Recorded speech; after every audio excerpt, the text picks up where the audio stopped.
الحمد لله الذي كان بعباده خبيرا بصيرا تبارك الذي جعل في السماء بروجا وجعل فيها سراجا وقمرا منيرا أشهد أن لا إله إلا الله وأشهد أن محمدا عبده ورسوله الذي بعثه بالحق بشيرا ونذيرا وداعيا إلى الله بإذنه وسراجا منيرا اللهم صل عليه وعلى آله وصحبه وسلم تسليما كثيرا أما بعد فيا عباد الله أوصيكم ونفسي بتقوى الله فقد فاز المتقون ولقد قال تعالى أعوذ بالله من الشيطان الرجيم بسم الله الرحمن الرحيم يا أيها الذين آمنوا اتقوا الله ولتنظر نفس ما قدمت لغد واتقوا الله إن الله خبير بما تعملون وقال أيضا وتزودوا فإن خير الزاد التقوى صدق الله العظيم.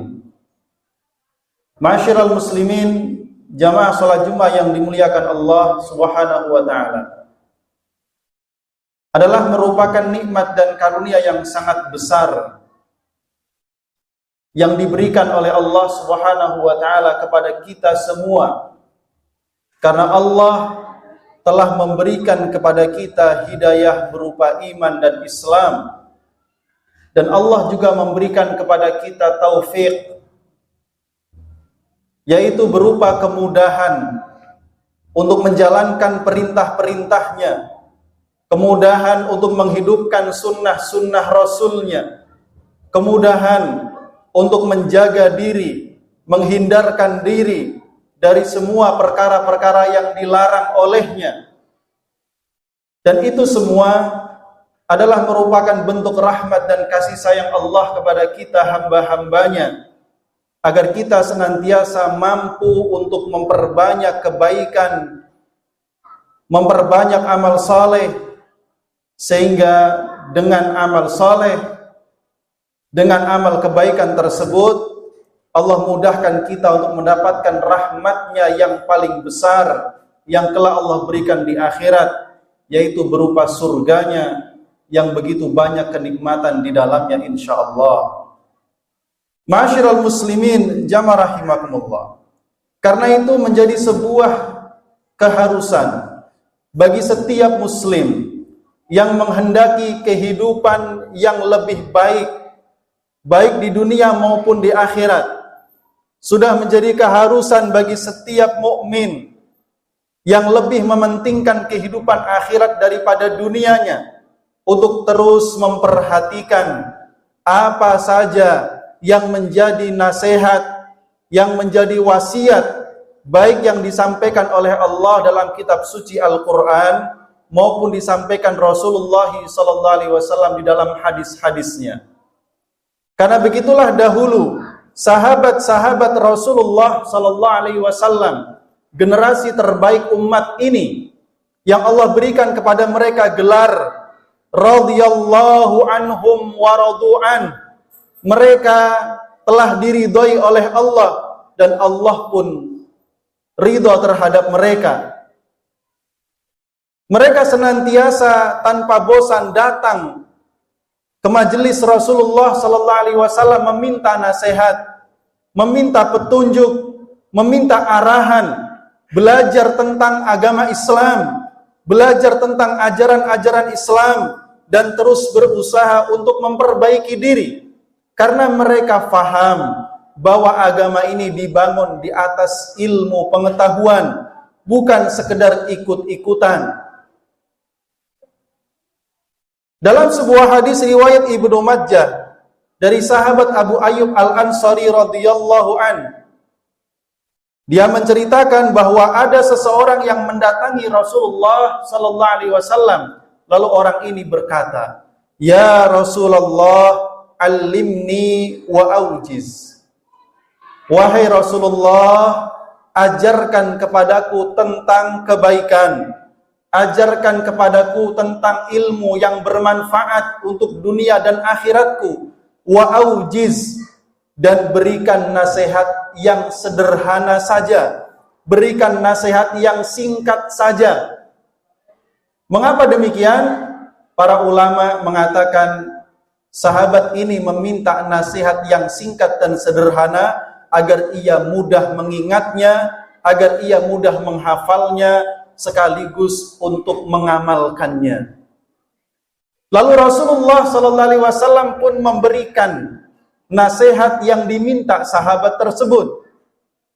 Rasulullah SAW bersabda, "Idza qumta fi salatika fasalli salata muwaddi'in wa la takallam bi kalamin ta'tadiru minhu wa ajmi'il ya'sa amma fi aidin nas." Ada 3 nasihat, 3 pesan yang Rasul sampaikan secara singkat kepada sahabat yang bertanya tadi, dan mudah-mudahan nasihat yang singkat ini juga bisa menjadi pegangan kita sebagai kaum muslimin, terutama yang hidup di zaman penuh fitnah ini. Nasihat pertama yang Rasul sampaikan, "Idza qumta fi salatika fasalli salata muwaddi'in." Apabila engkau berdiri hendak melaksanakan salat, maka rasakanlah seolah-olah itu salatmu yang terakhir. Salatlah seolah-olah salat itu menjadi salat perpisahanmu dengan kehidupan dunia ini. Karena seseorang yang merasakan bahwa kehidupannya akan segera menemui kematian, dia merasakan betapa perlunya membawa bekal yang sangat cukup untuk kembali menghadap kepada Allah Subhanahu wa taala. Karenanya ketika seseorang kemudian mengerjakan salat, dan salat itu merupakan kewajibannya yang paling utama kepada Allah Subhanahu wa taala, lalu dia merasakan itu adalah salatnya yang terakhir yang boleh jadi setelah dia mengucapkan salam, mungkin maut akan menjemputnya. Maka perasaan seperti ini akan menumbuhkan kekhusyuan. Perasaan seperti ini akan menumbuhkan keseriusan.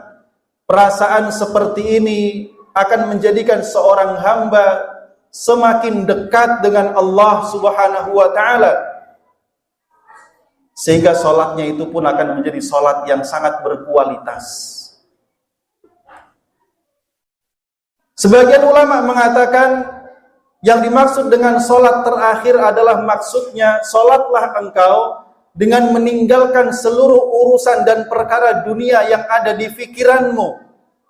Fokuslah benar-benar untuk mengharapkan keridhaan Allah Subhanahu wa taala, sehingga ibadah salat itu menjadi ibadah salat yang akan memberikan makna bagi jiwa sekaligus mempengaruhi perilaku di dalam kehidupannya. Inilah pesan Rasulullah SAW yang pertama kepada sahabat tersebut. Kemudian pesan kedua yang Rasul sampaikan, wala takallam bikalamin ta'tadiru minhu. Janganlah engkau berbicara dengan perkataan yang nantinya akan kamu sesali.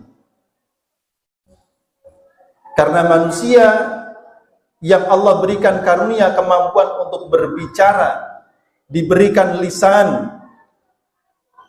Kadangkala manusia lebih banyak menggunakan lisannya untuk mengeluarkan kalimat-kalimat yang tidak bermanfaat. Karena manusia lebih sering mengucapkan kalimat-kalimat yang tidak menambah kebaikannya di akhirat, tidak menambah pahalanya, tapi justru kadangkala kalimat yang dia ucapkan berpotensi menyungkurkannya ke dalam api neraka. Karenanya Rasul berpesan, janganlah engkau berbicara dengan kalimat yang akan kamu sesali. Artinya, sebelum kalimat itu terucap dari lisan, maka terlebih dahulu kita pastikan apakah kalimat yang akan kita ucapkan ini akan membawa kebaikan akhirat atau justru akan membawa kesengsaraan hidup di akhirat? Apakah setiap tulisan yang kita tulis di dalam buku catatan atau di media sosial akan membuahkan pahala atau justru akan menjadi dosa jariah? Hendaknya setiap muslim memperhatikan setiap kata yang terucap. Setiap kalimat yang bermanfaat dapat merubah kehidupan manusia menjadi baik. Tapi kalimat-kalimat yang buruk kadangkala dapat menyesatkan manusia, bahkan sampai ia tersungkur ke dalam api neraka. Ma'asyiral muslimin jamaah rahimakumullah. Pesan Rasul yang ketiga adalah wa ajma'il ya'sa amma fi aidin nas. Kuatkan tekadmu agar engkau tidak tertarik untuk mengambil apapun yang ada di tangan manusia, yang ada di tangan orang lain.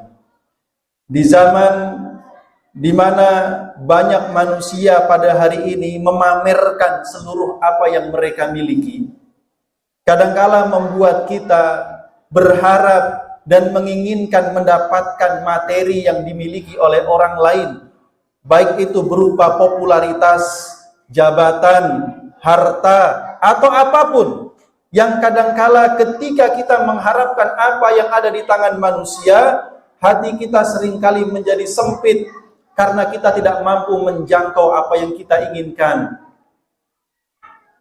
Semua ini merupakan hal-hal yang dapat menjerumuskan manusia ke dalam kesengsaraan dan keburukan. Karena ketika hatinya terdapat penyakit tamak, mengharapkan sesuatu yang dimiliki oleh orang lain, maka hal itu akan menumbuhkan penyakit iri, penyakit dengki, yang pada akhirnya membuat manusia gelap mata, hingga tidak jarang kita saksikan banyak orang yang menghabisi dan menghilangkan nyawa orang lain hanya untuk menguasai sesuatu yang dimiliki oleh orang lain. Ada anak yang tega melaporkan orang tuanya ke polisi karena merasa tidak segera dibagikan harta warisan dari ayahnya yang telah meninggal dunia. Ada anak yang tega menghilangkan nyawa orang tuanya hanya karena sedikit materi yang tidak dikabulkan oleh orang tuanya. Ma'asyiral muslimin jamaah rahimakumullah. Maka pesan yang singkat ini dari Rasulullah SAW hendaknya menjadi perhatian kita. Yang pertama tentunya adalah Rasul ingin supaya hubungan kita kepada Allah semakin kuat, yang disimbolkan dengan sholat. Semakin bagus kualitas sholat kita, maka insya Allah kualitas pribadi, kesolehan, ketakwaan pribadi dan akhlak kita semakin bagus. Yang kedua dan yang ketiga, Rasul menginginkan agar kita menjadi muslim yang sejati. Karena Rasul mengatakan muslim yang sejati adalah seseorang di mana orang muslim lainnya atau manusia secara keseluruhan merasa aman dari keburukan lisan dan kedua tangannya. Mudah-mudahan Allah Subhanahu wa taala senantiasa membimbing kita agar kita tetap selalu berada dalam kebaikan, dalam ketaatan, melindungi kita dari berbagai macam fitnah yang dapat merusak agama dan akhlak kita, dan semoga kita semua diberikan keberkahan dalam kehidupan ini. Amin ya rabbal alamin. Barakallahu li wa lakum fil Qur'anil azim wa nafa'ani wa iyyakum bima fihi minal ayati wa dzikril hakim wa taqabbala minni wa minkum tilawatahu innahu huwal ghafur